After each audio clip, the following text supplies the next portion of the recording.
Ce que l'on désigne ici par Waalo de Magama est un vaste ensemble naturel de terrains de culture qui bénéficie à la fois des crues annuelles du fleuve Sénégal et des apports des eaux de ruissellement en saison des pluies. Cet ensemble est à cheval sur les wilayas du Gorgol et du Guidimaka et comprend plus précisément des terres du département de Magama et de l'arrondissement de Wumpu dans le Guidimaka.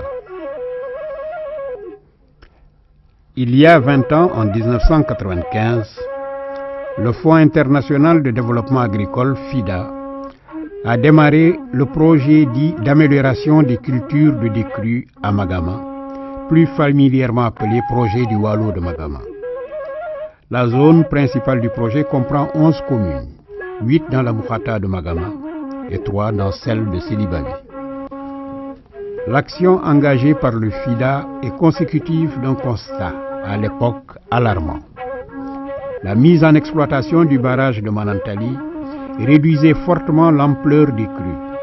Conséquence de cette situation, l'essentiel des terres de culture n'était pas inondé et n'était donc pas exploité.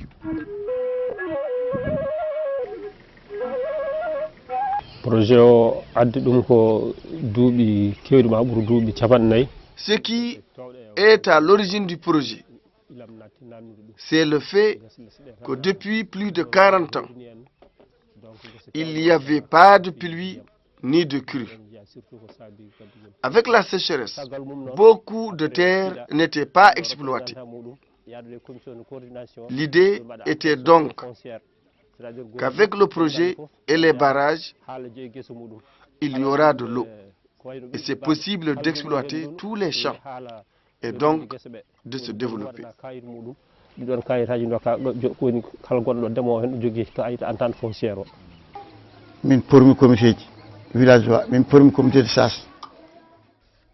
Oui, on a formé un comité de villageois et un comité de 5 sages chargés de régler tous les litiges terriens qui surviendraient. Les comités villageois représentent le village. Le projet nous a beaucoup aidés. On restait plusieurs années sans crue, mais depuis qu'il y a le projet, on n'a jamais manqué d'eau. On irrigue tous nos champs et des fois même on ne peut pas tout exploiter. Au début, les récoltes étaient très bonnes, mais maintenant, le rendement a diminué. La raison est que comme l'eau est abondante, il y a beaucoup d'herbes et on manque de matériel pour le désherbage. On travaille avec nos mains et juste le nécessaire. Voilà bientôt 5 ans que le projet d'amélioration des cultures de décrue du Waalo de Magama a pris fin. Les actions programmées au cours de ces 12 années d'activité n'ont pas tout abouti aux résultats espérés. Mais l'essentiel des infrastructures qui avaient été jugées indispensables à l'époque ont été réalisées. Barrages à vannes, ponts, digues, etc. Les ouvrages réalisés sont de 2 types, les vannes et les déversoirs. L'ouverture et la fermeture des vannes permettent de retenir des eaux des pluies et d'inonder le Waalo, puis de libérer les eaux pour que les exploitants puissent cultiver leurs champs. Les déversoirs, eux, ont pour fonction de garder le niveau maximal d'eau pour éviter que les villages environnants soient inondés. Le premier déversoir est situé à la hauteur du village de Taga, à 7 km au sud-ouest de Magama. Les premières vannes ont été installées à Paliba, mais la capacité de vidange de la zone ayant été jugée insuffisante, un deuxième ouvrage appelé le S90 a été réalisé au cours de la deuxième phase. Enfin, un dernier ouvrage, le barrage vanne de Poutikaoul, qui est le plus important en taille, se situe au niveau du village de Toumbel.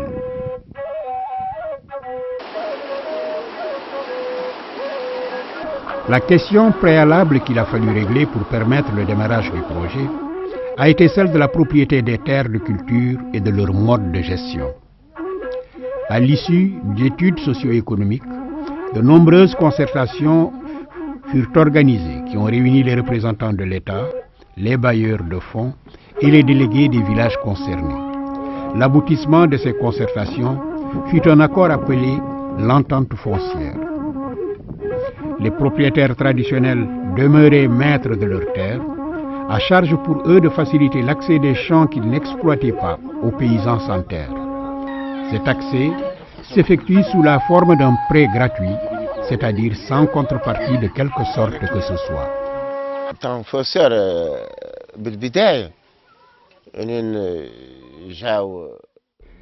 Au début, lorsque l'État a commencé l'étude du projet dans la zone agricole, nous, propriétaires et terriens, avons dit que nous acceptions la construction des barrages sur notre terroir, mais que la terre restera à notre possession pour éviter que demain, l'État ne la confisque pour y planter du riz ou autre chose, ou des sucres qui ne sont pas nos cultures traditionnelles. Nous ne connaissons que le mil ou le haricot et pas autre chose. Mais nous avons bien dit que nous acceptons de céder des terres à cultiver à ceux qui n'en possèdent pas. Nos ancêtres pratiquaient le Njoldi et Askal. Askal, c'est la zakat, etc. Quant à Njoldi, c'est une rétribution payée par un agriculteur au propriétaire de la terre.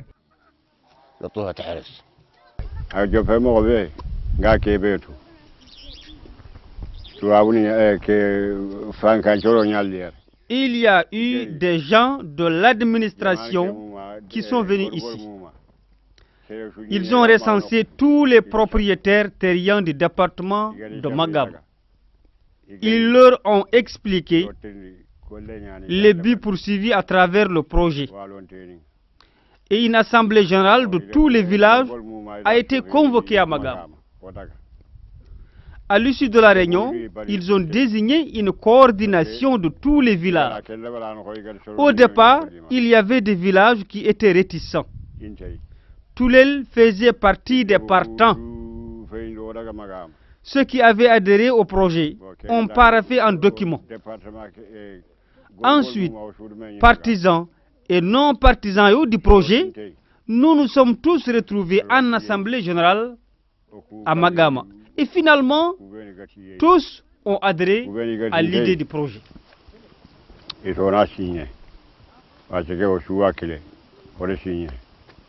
L'entente foncière, malheureusement, n'a pas été très loin dans le cadre de sa gestion, parce qu'elle a été jugée, elle a été faite dans le cadre d'un projet qui se termine dans le temps. Et il n'y a pas eu des organes, disons, pérennes, qui puissent sauvegarder cette entente foncière. Je m'explique. Cette entente foncière, elle repose sur deux choses. Le comité villageois, qui était créé à l'époque pour gérer au niveau de ces différents villages les accès à la terre et un certain nombre de garanties en termes d'accès aux cultures. Et ce qu'on appelait le comité des sages, qui lui était en une position supérieure, donc supervisait les comités de villageois, et qui lui réglait tous les problèmes de conflit entre les différentes parties. Malheureusement, ces structures n'ont pas eu d'existence juridique légale. Dans le cadre de cette deuxième phase, les ressortissants des 28 villages de la zone du projet se sont constitués, avec l'appui du gouvernement mauritanien, en une association dénommée Association des usagers du Waalo, au cours d'une assemblée générale tenue à Magama le 30 avril 2005. Outre ces missions relatives à la pleine participation des usagers au processus de développement au niveau du Waalo, renforcement de leurs capacités notamment, et à la gestion et la maintenance des infrastructures hydrauliques collectives qui lui sont concédées par l'État, l'Association des usagers du Waalo a également pour objectif d'entreprendre toute activité susceptible de favoriser la réalisation des objectifs du projet Magama des crues, de permettre l'accès des populations aux services sociaux de base. Faire efficacement face à ces missions exige des moyens financiers et matériels et des compétences dont l'association des usagers du Waalo est loin de disposer. D'un côté, depuis la fin du projet d'amélioration des cultures de décrue, les relations entre l'État et la zone d'action du défunt projet sont entrées dans une éclipse qui dure encore. D'autre part, le Waalo de Magama fait face à une multitude de difficultés qui sont autant de freins et d'obstacles. Soutien insuffisant de l'État, tracasseries administratives à propos des défrichages, conflits environnementaux, détérioration de certains ouvrages mal conçus ou mal réalisés.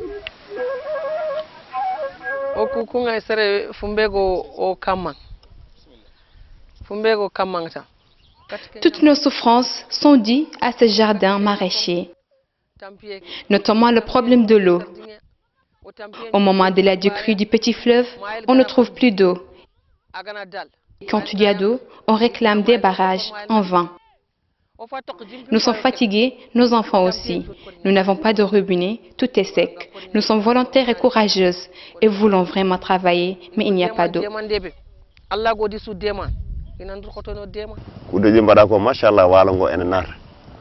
Depuis que le projet a vu jour, Dieu merci, il y a eu de crues, mais l'agriculture ne marche pas comme on le souhaitait. Il y a eu des problèmes liés à la main-d'œuvre. Beaucoup de personnes préfèrent immigrer. Ceux qui ont été à l'école préfèrent le travail dans l'administration. Par ailleurs, les paysans sont faibles financièrement. Malgré que les ouvrages aient été réalisés, jusqu'à présent, les gens pratiquent la même forme d'agriculture traditionnelle avec la houe. Tout cela est un handicap. Il y a eu aujourd'hui des outils nouveaux, mais ils ne sont pas à la disposition des paysans. Certes, l'association a acquis quelques équipements, mais la production ne permet pas de couvrir les frais d'entretien de ce matériel.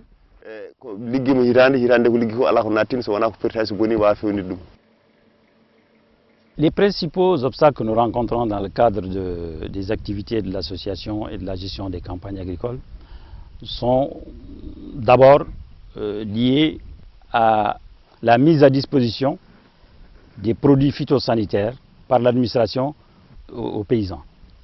Cette mise à disposition qui normalement devait passer à travers l'association qui seule connaît l'étendue et l'importance des champs cultivés par chaque groupe villageois, depuis l'année dernière, par exemple, n'est plus. D'abord, en quantité est réduite, parce que nous avons ici ce qu'on appelle la sésamie qui n'attaque que les zones de ce qu'on appelle les cultures de décrue. C'est la seule zone de culture de décrue actuellement en Mauritanie. Il se trouve que les produits phytosanitaires qui sont destinés à lutter contre ces insectes sont partagés de façon administrative au niveau de toutes les délégations de la Mauritanie, ce qui est une aberration, parce qu'il y en a qui n'en ont pas besoin.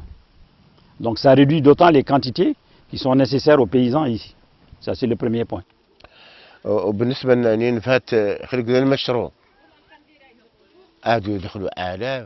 Mais depuis le démarrage du projet, des milliers d'hectares sont irrigués, des milliers d'hectares. Il y a cependant des insuffisances. Il s'agit des insuffisances en matière de matériel. Les outils n'existent pas. La preuve, nous continuons à faire notre labour traditionnel. Nous utilisons toujours la houe. Les prédateurs sont nombreux.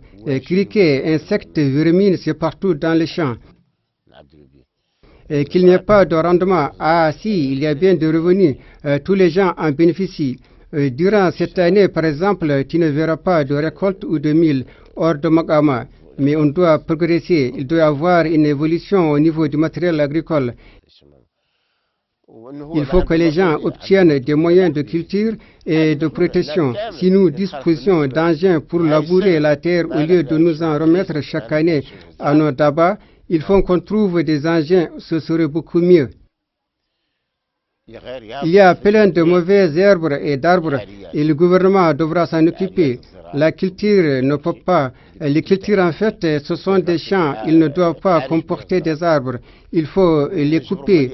Mais le paysan doit savoir que la finalité de la coupe des arbres, c'est de cultiver. Ce n'est pas de fabriquer du charbon de bois ou je ne sais quoi d'autre. C'est fait uniquement pour cultiver. Ceci aussi est une réalité à savoir.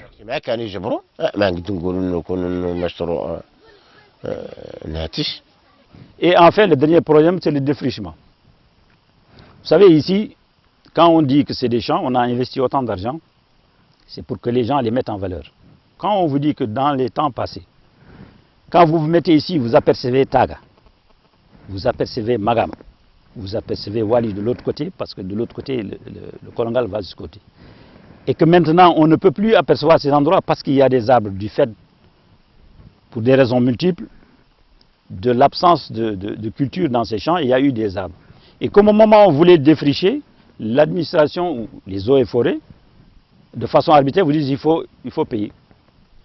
Comment peut-on payer alors qu'on est propriétaire de son champ et qu'on est libre de le défricher? Notre position a été toujours qu'il faut défricher jusqu'au moment de crever l'abcès. Mais malheureusement, les paysans sont ce qu'ils sont, la nature est ce qu'elle est, et la peur aidant, ils finissent toujours par payer des choses qu'ils ne devraient pas. Une gestion apaisée des ressources environnementales n'est jamais chose aisée dans une contrée, particulièrement quand les ressources environnementales s'amenuisent. Le Waalo est un espace dont les ressources sont convoitées par une multitude d'acteurs. Agriculteurs, éleveurs, pêcheurs, charbonniers, cueilleurs, etc. Le projet conçu au départ comme exclusivement tourné vers l'agriculture a dû quelquefois apporter de légères modifications pour tenir compte d'usagers minoritaires comme les pêcheurs. Lorsque le projet a débuté, les pêcheurs ont dit qu'ils n'attrapent plus de poissons. Les responsables leur ont fait comprendre que le but du projet, c'est surtout l'agriculture. Néanmoins, ils leur ont fait un point de passage pour les poissons. Depuis que le barrage a été érigé, il y a des problèmes. L'ouverture est très haute. Et avant que l'eau puisse atteindre le bon niveau, l'hivernage est fini. C'est le plus grand handicap. Les poissons, une fois arrivés à l'ouverture, ne peuvent pas passer. Le poisson ne peut passer que si le courant du fleuve est vraiment plus fort que la rivière Woura. En ce moment où l'eau est en train de couler, il n'y a rien du tout sauf si le courant s'arrête. Et le cas échéant, tous les poissons qui étaient arrivés jusqu'à l'ouverture retournent au fleuve et nous pouvons au moins gagner un peu. Sinon, si l'eau coule, nous ne gagnons rien.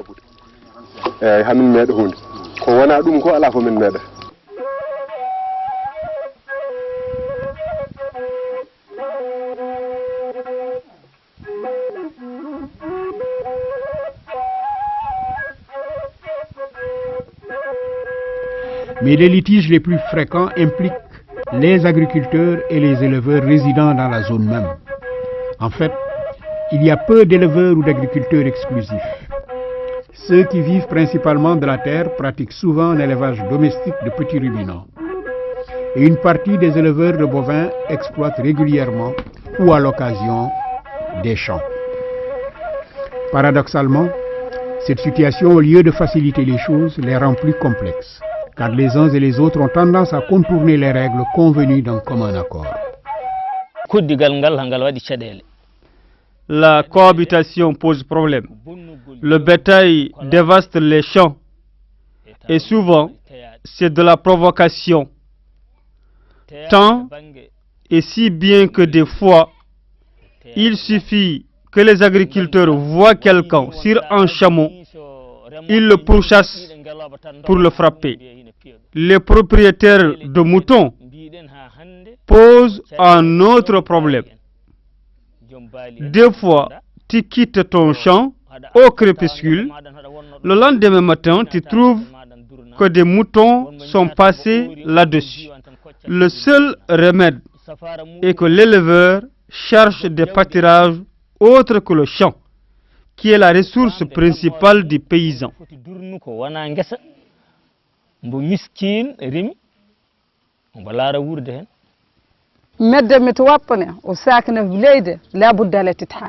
Les personnes qui vivent ensemble doivent nécessairement être solidaires. On ne doit pas faire de distinction entre Peul, Soninké ou Wolof. Les paysans et l'éleveur doivent tous avoir la même volonté. Si la volonté n'est pas là, rien ne marchera. Peul, Mor et Soninké sont tous égaux. Et tant qu'ils resteront solidaires, il n'y aura pas de souci. Les paysans connaissent bien la limite de son champ et l'éleveur sait bien mener son troupeau et les garder. Le cultivateur doit protéger ses cultures et les propriétaires des bétails, vous, éleveurs de chameaux et de vaches. Sachez qu'il est normal que le dégât arrive et qu'il n'a rien à voir avec le fait que celui-là soit Peul ou Mor.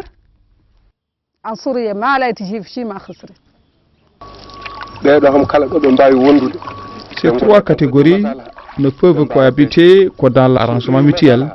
Il faut des arrangements et savoir supporter pour s'entendre. Les pêcheurs peuvent cohabiter avec les agriculteurs, mais s'il faut réunir éleveurs, agriculteurs et pêcheurs, il faut beaucoup de compromis et surtout savoir se supporter. Car il y a des agriculteurs qui sont assez méchants et il y a des éleveurs qui sont provocateurs. S'il n'y avait pas l'eau, ils ne seraient pas ensemble, puisqu'il faut l'élément eau pour qu'ils se retrouvent ensemble. Donc autant faciliter les choses en se supportant mutuellement. Si on habite ensemble, on devient des parents.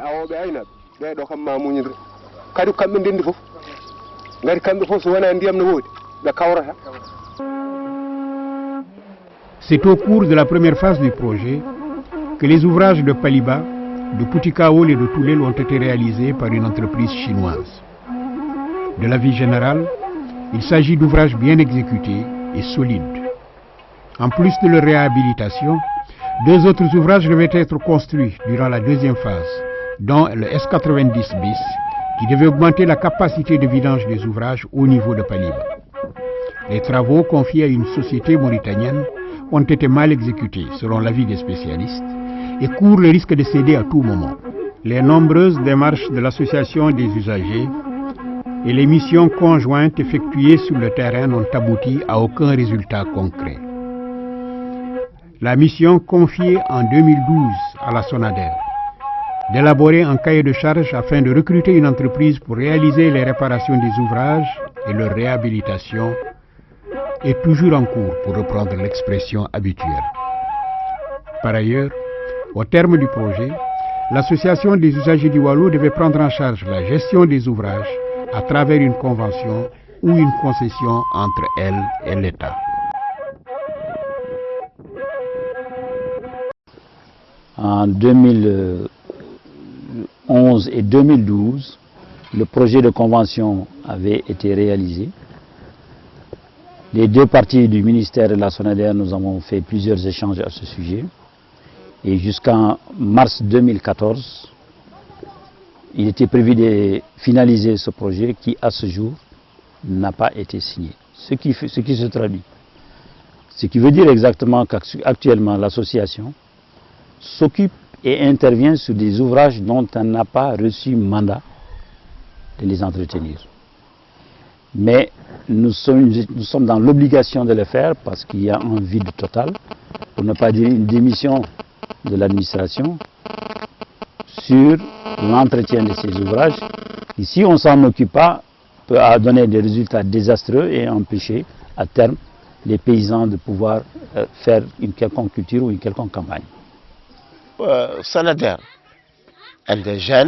pour ce qui est de la SONADER, elle a un domaine d'intervention. Elle avait réalisé ses barrages en plus de ce qu'elle a déjà édifié. Elle a construit ces maisons que vous avez probablement vues ou que vous avez peut-être visitées. Vous avez bien entendu, en fait, maintenant, il n'est plus là. Le projet est arrivé à son terme. Elle a édifié des digues, etc. Si la situation n'est pas là, les digues vont être endommagées. La SONADER qui a construit ces digues n'est plus là. Et l'État se limite à observer de loin et à arbitrer entre citoyens. L'association doit remplacer la SONADER si quelque chose venait à se détériorer. Il doit solliciter un financement de l'extérieur ou auprès d'autres bailleurs. Il doit donc jouer le même rôle que celui qui était dévolu à la SONADER.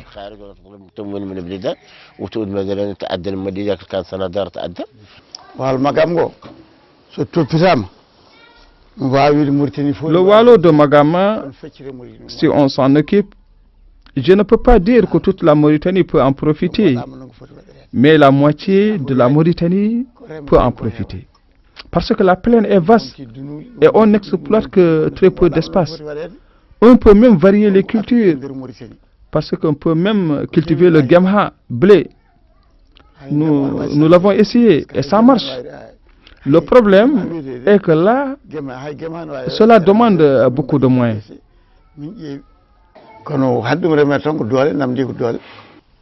Nous avons acheté des tracteurs. Nous essayons d'apprendre nous aussi de notre côté comment les gérer.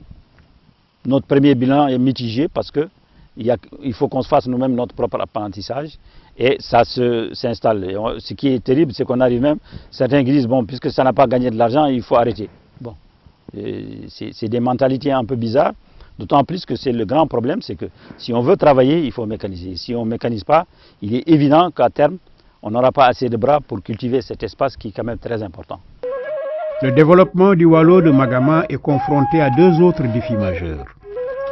Le premier concerne les méthodes culturelles et la nécessité de passer à une mécanisation et à une diversification des cultures qui permettront d'optimiser l'exploitation des terres. Le second est relatif à la persistance de comportements qui nuisent à l'action collective et entravent la nécessaire évolution des mentalités. Surmonter les défis de cette taille exige de l'association des usagers du Waalo un surcroît d'efforts et d'imagination, ainsi qu'une organisation et un fonctionnement plus efficaces. Mais cela implique également un réel engagement de l'État et de solides soutiens extérieurs.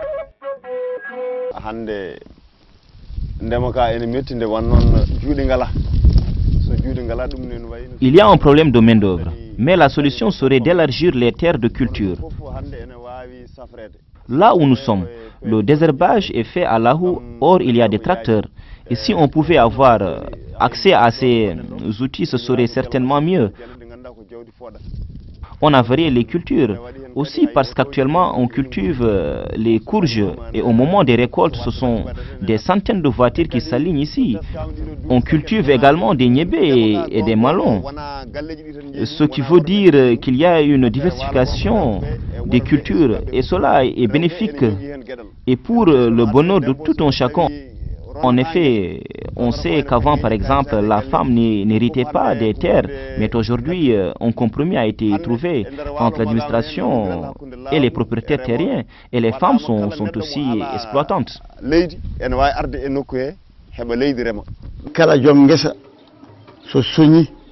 Chaque propriétaire d'une parcelle de culture doit donner après la récolte un mout de mil, soit l'équivalent de 4 kg.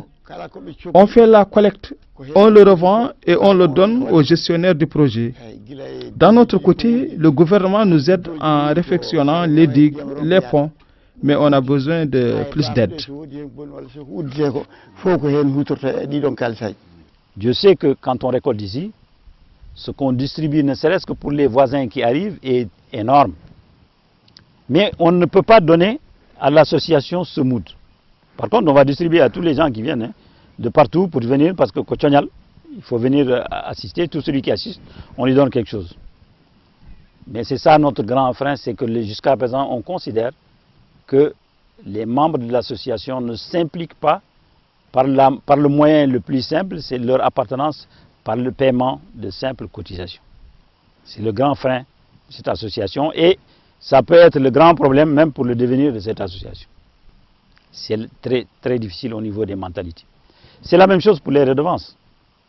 Parce qu'on vous dit, les ouvrages qui sont là, il faut qu'on puisse les entretenir. Pour les entretenir, il faut que chacun contribue parce que c'est ces ouvrages qui ont permis que vous puissiez récolter. L'association devrait pouvoir surmonter les difficultés pour continuer.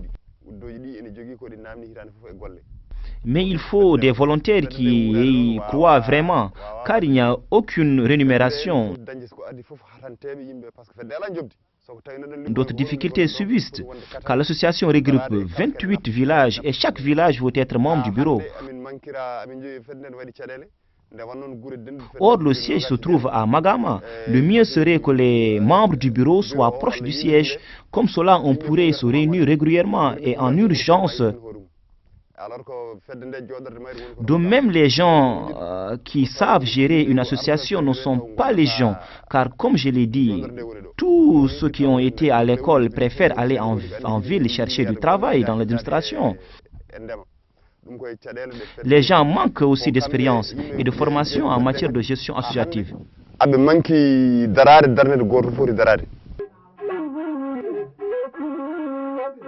L'une des finalités du développement des zones rurales est d'assurer aux producteurs des revenus. Du fait de la précarité, beaucoup d'agriculteurs sont contraints de brader leurs récoltes. Le crédit ou avantage en cours d'expérimentation dans la zone pourrait être la solution du problème.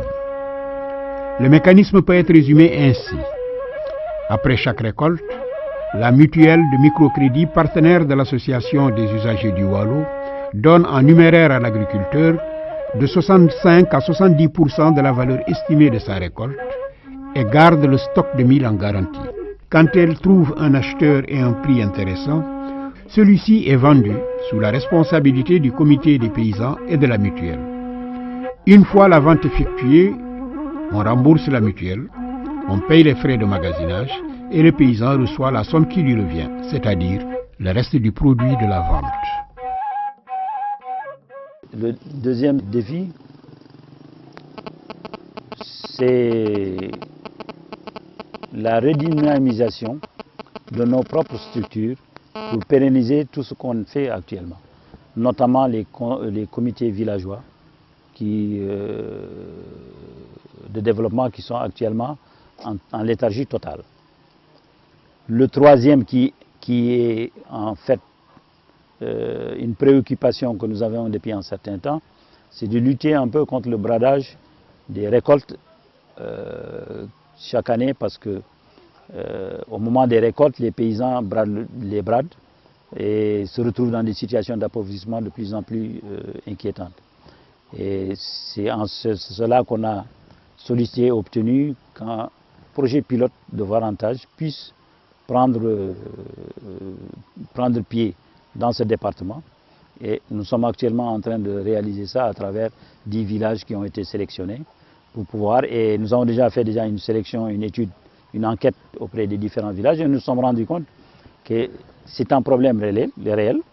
Et en plus, c'est les zones les plus pauvres qui sont concernées, ce sont les zones, les Adouaba, qui sont dans les environs, qui sont les plus concernées et sur cela qu'on espère réussir pour pouvoir l'étendre à à d'autres paysans.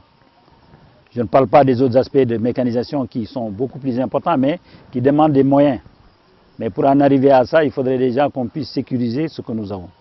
Et c'est pour ça que je dis que le plus grand défi, c'est vraiment sensibiliser, mettre les autorités devant leurs responsabilités afin de réparer les ouvrages, parce que le discours qu'il y a politique depuis quelques années, c'est l'agriculture. On n'ouvre pas les infos sans parler de l'agriculture et ce qu'on devrait en faire. Malheureusement, force est de constater que l'administration est totalement absente en matière de politique agricole dans ce qui se passe dans ce département.